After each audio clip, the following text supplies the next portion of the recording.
केजरीवाल जी, ममता जी, राहुल जी, सबका कहना यह है कि जब देश में खुद ही नौकरी और खाने पीने की इतनी समस्याएं हैं, तो जब इतने घुसपैठिए और आ जाएंगे तो इनको हम लोग नौकरियां कहां से देंगे? घुसपैठिए नहीं है। घुसपैठिए और शरणार्थी में फर्क होता है। और मैं केजरीवाल जी, राहुल जी, ममता जी सबको कहता हूं, अगर देश के युवाओं की नौकरी की चिंता है तो आप बांग्लादेशी घुसपैठिए और रोहिंग्यास के लिए क्यों नहीं बोलते हैं? क्यों जुबान सिल जाती है आपकी? इसलिए सुल जाती है कि आप अपनी वोट बैंक को हट कर रहे हो। शरणार्थी जो होता है वो प्रताड़ित होकर यहां आता है। अभी मैं आपको बताता हूं, अफगानिस्तान में निजाम बदला, सारे लोग इनसिक्योरिटी फील कर रहे थे। सैकड़ों हजारों सिख भाई पवित्र गुरु ग्रंथ साहब को लेकर यहां है। क्या करें उनका? वो घुसपैठिए है क्या? हर सिख भाई बहन का इस देश पर इतना ही अधिकार है जितना मेरा और आपका है। हर हिंदू भाई बहन का इतना ही अधिकार है जितना मेरा और आपका है। इसको घुसपैठिए करार देना ठीक नहीं है। और जहां तक नौकरियों का सवाल है, वो पहले से यहां रह रहे, आज रह ही रहे हैं जी। कहां लोड डालने का सवाल है? और केजरीवाल कहते हैं क्या खाएंगे? केजरीवाल जी, आपको अगर प्रॉब्लम है तो 5 किलो अनाज की अर्जी कर दो, आपको भी दे देंगे, हमें कोई आपत्ति नहीं। मोदी जी हर एक को 5 किलो अनाज दे रहे। ये सारे लोग यहीं रह रहे हैं। कहां नई कोई व्यवस्था करनी? इनको अधिकृत नागरिक बनाना है, उनको सम्मान देना है, उनको अपना मानना है, इसको इस भूमि का हिस्सा बनाना है जो उनका अधिकार है। और इस तरह से देश को बांटने की बातें नहीं करनी चाहिए। यूएस स्टेट डिपार्टमेंट और यूएस एम्बेसडर ने भी सीए पे टिप्पणी की है, क्या कुछ कहना चाहेंगे उसके बारे में? मैं मानता हूं कि उनको पूरी तथ्य की जानकारी नहीं होगी। भारत सरकार का विदेश विभाग क्लैरिफिकेशन दे चुका है, इस पर मैं ज्यादा टिप्पणी नहीं करता। परंतु मैं इतना फर्मली कहना चाहता हूं, नागरिकता किसको देनी ये मेरे देश का अधिकार है और ये अधिकार में कोई दखल नहीं। चुनाव पास आ रहा है, अभी कुछ खबर आ रही है कि चाइनीज मिलिट्री ने कुछ दिनों पहले कहा कि अरुणाचल प्रदेश जो है उनका एक अभिन्न अंग है। इसको आप कैसे देखते हैं? क्या ये जवाहरलाल नेहरू के समय से कह रहे हैं जी। और बहुत बड़ा हिस्सा वो उस वक्त हड़प भी कर गए। मेरा तो जन्म नहीं हुआ था 1962 में जी। परंतु ये मोदी सरकार है, 1 इंच भी जमीन देश की किसी भी सरहद पर कोई नहीं ले सकता। ये हमारा भारत की जनता को वादा है। अमित जी, एक सीए से रिलेटेड सवाल है और आपने भी पहले इसकी बात की हुई है कि ये क्रोनोलॉजी की बात हुई थी कि सीए के बाद एनआरसी आएगा। एनआरसी की बात आजकल कम हो रही है, क्या इसको ये माना जाए कि इस मैनिफेस्टो में ये रहेगा या नहीं रहेगा? ऐसा है राहुल जी, ये भ्रांति फैलाई जा रही है।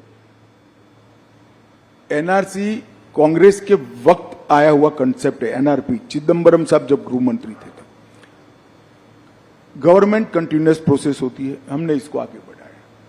मगर सीएए का जो कानून है इसके अंदर कहीं एनआरसी का प्रोविजन नहीं है, कहीं एनआरसी के जिन्स भी नहीं है। कृपया देश की माइनॉरिटी को डराना बंद करिए, स्पष्टता से बताइए कि सीएए से किसी की नागरिकता नहीं जा सकती और ये वास्तविकता है। नहीं, पर एनआरसी क्या बीजेपी के मैनिफेस्टो में होगा? अगले टर्म में इसको देखेंगे? अब मैं तो मैनिफेस्टो कमेटी में अभी ड्राफ्ट कोई आया नहीं है, जब पार्लियामेंट्री बोर्ड के सामने आएगा तब देखेंगे। परंतु मैं इस मंच से इसकी घोषणा भी नहीं कर सकता, परंतु मैं इतना स्पष्ट कर देना चाहता हूं, अभी देश के सामने सीए का कानून है जिसमें एनआरसी के कोई वायरस नहीं है।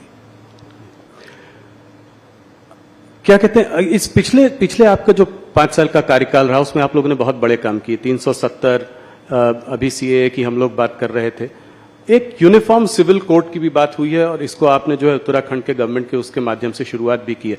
तो क्या अगले 5 साल में ये एक बड़ा मुद्दा रहेगा भारतीय जनता पार्टी का? आपके मैनिफेस्टो आपने कहा कि अभी आप नहीं बता सकते, मगर आप राहुल जी, यूसीसी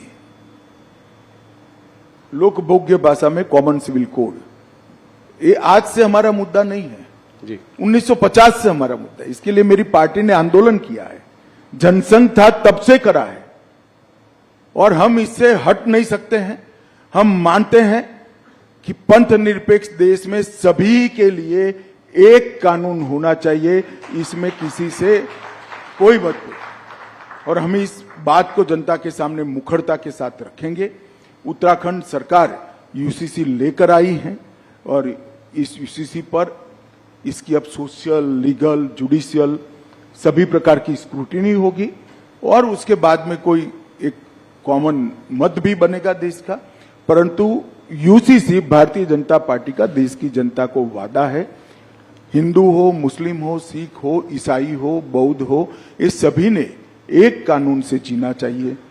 धार्मिक स्वतंत्रता में कोई दखल नहीं करनी चाहिए। लग्न की पद्धति क्या हो, अपने अपने धर्म के हिसाब से हो, परंतु कानून एक होना चाहिए। ये हमारे संविधान निर्माताओं ने तय की हुई बात है। ये कोई भारतीय जनता पार्टी का एजेंडा नहीं है।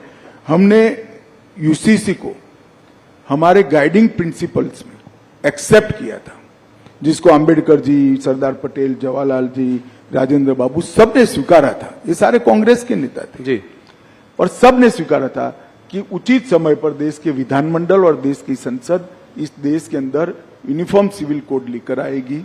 एक आदर्श हमारे सामने रखा था, जो पूरी करने की दिशा में भारतीय जनता पार्टी की उत्तराखंड सरकार ने, हमारे मुख्यमंत्री धामी जी ने इसको आगे बढ़ाया। डीएमके ने आज जो है अपने मैनिफेस्टो में कहा है कि अगर वो सरकार, उनकी सरकार आती है इंडिया अलायंस की, तो इन सबको रिपील करेगी, सीएए को रिपील करेगी। किसने कहा है? डीएमके। डीएमके कहां पावर में आनी है भाई? जी, डीएमके का सवाल ही नहीं है। वो तो इसीलिए ऐसा ऑपोजिशन पार्टीज का कहना है कि क्या मुसलमानों को शरिया और हदीस के हिसाब से रहने का हक नहीं है? देखिए, ये भी एक प्रकार की भ्रांति है। शरिया और हदीस के हिसाब से 1937 से नहीं रह रहा है इस देश का मुसलमान। 1937 अंग्रेजों ने जब मुस्लिम पर्सनल लॉ बनाया तो उसमें क्रिमिनल एलिमेंट क्यों निकाल दिया भाई? फिर तो चोरी करने वाले के हाथ काट दो, बलात्कार करने वालों को रोड पर पत्थर मारकर मार दो। कोई मुसलमान सेविंग्स अकाउंट नहीं खोल सकता, सूद नहीं ले सकता, लोन नहीं ले सकता। शरिया और हदीस से अगर जीना है तो पूरा जीना चाहिए। सिर्फ 4 शादी करने के लिए शरिया और हदीस क्यों आता है? ऐसा नहीं होना चाहिए। ये इस देश का मुसलमान शरिया और हदीस की सारी चीजों से अंग्रेजों के समय से कटा हुआ है जी। और देश ढेर सारे इस्लामिक कंट्रीज भी ये छोड़ चुके हैं। ये कांग्रेस की एपीसमेंट की पॉलिसी है, वोट बैंक की पॉलिसी है।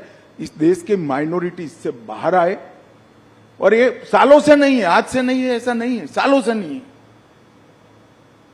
आज भी सिविल सूट होता है तो देश के संविधान के हिसाब से मुस्लिम भाइयों का सिविल सूट होता है जी। शरिया और हदीस के हिसाब से नहीं होता। काजी के पास कोई नहीं जाता है।